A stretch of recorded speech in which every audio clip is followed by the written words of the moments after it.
यानंतर बातमी दिल्लीहून। देशाचे पहिले पंतप्रधान पंडित जवाहरलाल नेहरू यांचा आरक्षणाला विरोध होता असा आरोप पंतप्रधान नरेंद्र मोदी यांनी राज्यसभेत केलाय। काँग्रेसची भूमिका सातत्याने दलित, ओबीसी आणि आदिवासी विरोधी असल्याचंही मोदी म्हणाले।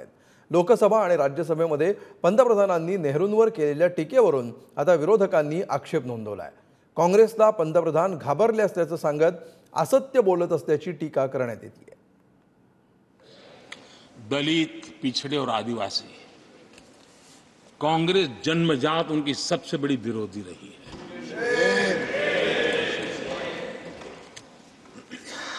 और मैं तो कभी कभी सोचता हूं, अगर बाबा साहब न होते ना तो शायद कि एससी एसटी को आरक्षण मिलता कि नहीं मिलता, ये भी मेरे मन में सवाल उठता है। एससी एसटी ओबीसी को नौकरियों में आरक्षण मिला तो सरकारी काम का स्तर गिर जाएगा। और आज जो आंकड़े गिनाते हैं ना कि इतने यहां है, इतने यहां है, उसका मूल यहां है, क्योंकि उस समय उन्होंने रोक दिया था रिक्रूटमेंट ही मत करो। अगर उस समय सरकार में भर्ती हुई होती और वो प्रमोशन करते करते आगे बढ़ते तो आज यहां पर पहुंचते। बाबा साहब की राजनीति को, बाबा साहब के विचारों को खत्म करने के लिए कोई कसर उन्होंने छोड़ी नहीं है। वक्तव्य अवेलेबल है, चुनाव में क्या क्या बोला गया है वो भी अवेलेबल है। इसको भारत रत्न भी देने की तैयारी नहीं थी, वो भी भाजपा के समर्थन से और सरकार बनी तब बाबा साहब को छाड़ दिया। राज्यसभेत राष्ट्रपतींच्या अभिभाषण प्रस्तावावर उत्तर देताना पंतप्रधान नरेंद्र मोदींनी काँग्रेसवर जोरदार टीका केली। देशाचे पहिले पंतप्रधान पंडित जवाहरलाल नेहरू आणि काँग्रेस यांचा कायम दलित, ओबीसी आणि आदिवासींना विरोध होता असं विधान पंतप्रधान मोदींनी केलं। 2 दिवसांपूर्वी लोकसभेत भाषणावेळी काँग्रेसनं ओबीसींचा नेहमीच अपमान केल्याचं सांगत पंडित नेहरूंचा देशवासियांवरती विश्वास नसल्याची टीका त्यांनी केली होती। कांग्रेस पार्टी ने, यूपीए सरकार ने ओबीसी समुदाय के साथ भी कोई न्याय नहीं किया, अन्याय किया। इन लोगों ने ओबीसी नेताओं का अपमान करने में कोई कोर कसर नहीं छोड़ी है। कुछ दिन पहले जब कर्पूरी ठाकुर जी को भारत रत्न दिया, हमने वो सम्मान किया। लेकिन याद करिए, उस कर्पूरी ठाकुर अति पिछड़े समाज से ओबीसी समाज के उस महापुरुष के साथ क्या व्यवहार हुआ था।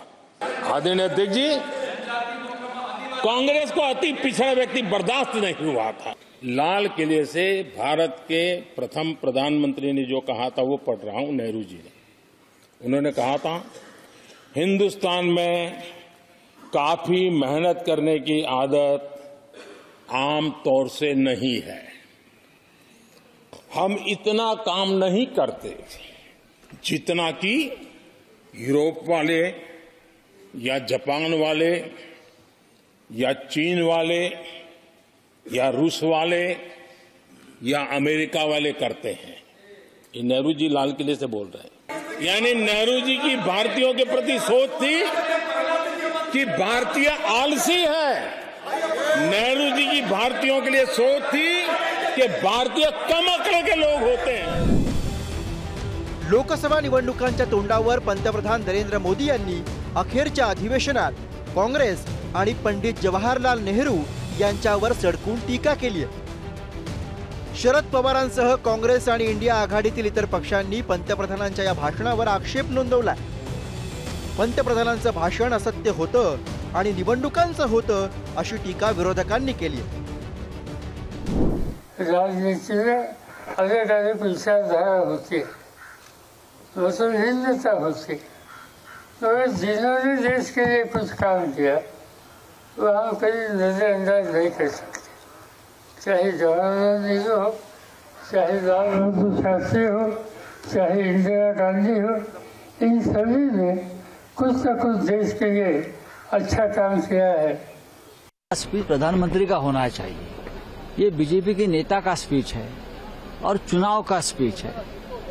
उसमें सच और झूठ का अगर हम उसमें कोई मायना रखे तो चुनाव में जैसे झूठे वादे किए जाते हैं, झूठ बोला जाता है, संसद में अगर प्रधानमंत्री झूठ बोलेंगे तो कैसा चलेगा? ये पूरा भाषण था कांग्रेस कांग्रेस कांग्रेस कांग्रेस कांग्रेस, इसके अलावा भाषण क्या था? पूरे टाइम कांग्रेस की आलोचना नेहरू जी से लगा के और राहुल गांधी और खड़गे जी सबकी आलोचना तो थी उसमें। सिर्फ बाद में वो योजनाओं के बारे में बोले, शुरू तो कांग्रेस की उस पर बोले। लोकसभा निवडणुका तोंडावर असताना देशात जातनिहाय जनगणना, ओबीसी आरक्षणाची मर्यादा वाढवण्याची मागणी होती।